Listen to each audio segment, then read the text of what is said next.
La règle, elle est simple, parce qu'en fait, vous la connaissez déjà. Si on a lu jusqu'ici, c'est que vous connaissez déjà cette règle, mais on va quand même la revoir, ça va être important pour la suite.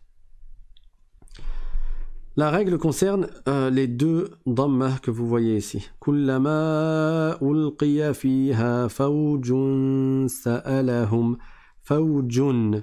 Ça, les deux dhamma, ça s'appelle un tanwin. Et on va juste en fait donner la définition du tanwin, ça nous sera utile pour la suite des règles. Le tanwin, c'est quoi? Donc, at-tanwin.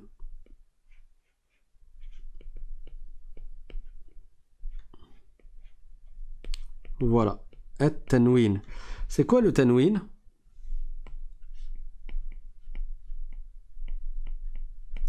C'est un noun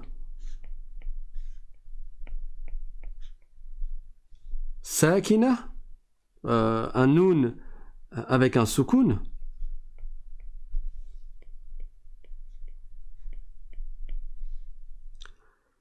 en fin de mot, à la fin d'un nom. C'est jamais dans un verbe, de toute manière, c'est toujours dans un nom.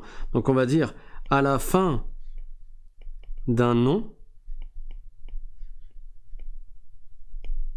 Et ce tanwin, donc ce noun avec un soukoun, donc c'est un noun avec un soukoun à la fin d'un nom qui se prononce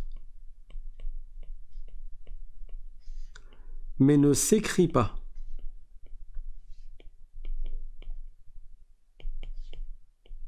Voilà. Le tanwin, c'est un noun avec un soukoun. Quand j'ai dit fawjun, qu'est-ce que vous entendez, vous? Vous entendez fawjun. C'est ça ce qu'on entend. Fawjun, fawjun, fawjun. On entend un noun avec un soukoun. Sauf que c'est quoi la fin de la définition? Ce noun avec le soukoun, il est toujours en fin de mot, à la fin d'un nom, comme là on a pu le voir, il est tout à la fin du mot, et il se prononce, mais ne s'écrit pas. Ça veut dire que tu ne vas pas écrire ce noun. Et donc, qu'est-ce que tu vas écrire à la place? Tu vas doubler la dernière voyelle. La dernière voyelle, c'était une dhamma. Tu vas doubler la dhamma. Donc, en fait, le tanwin, c'est pas les deux dhamma. Le tanwin, c'est la deuxième dhamma. Vous avez compris?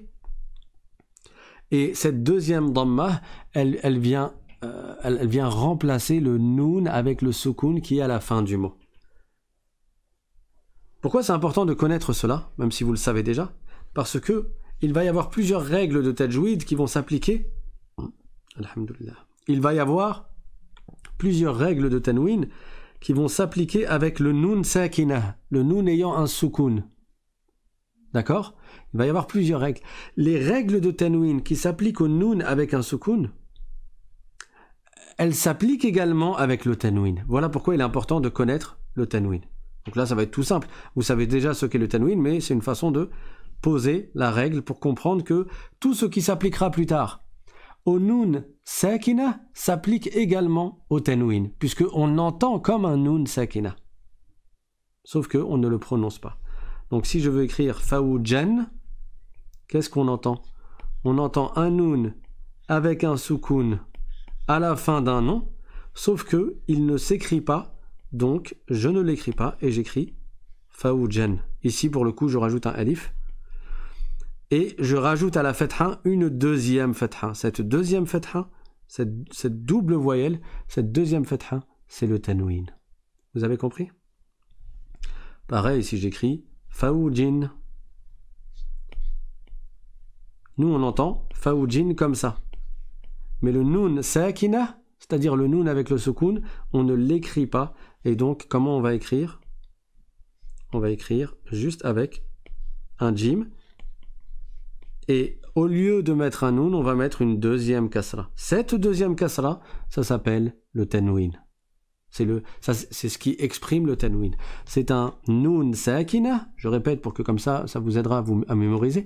Noun sakina, donc un noun ayant un soukoun, qui vient en fin de nom, à la fin du mot, et qui se prononce mais ne s'écrit pas.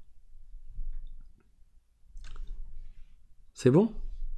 Et toutes les règles qui s'appliquent, on va l'écrire, hein, c'est important. toutes les règles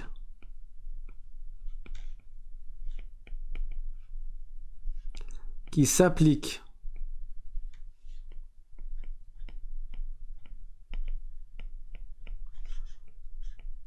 au nun sakina, je vais l'écrire comme ça, c'est nun avec un soukoun, s'applique également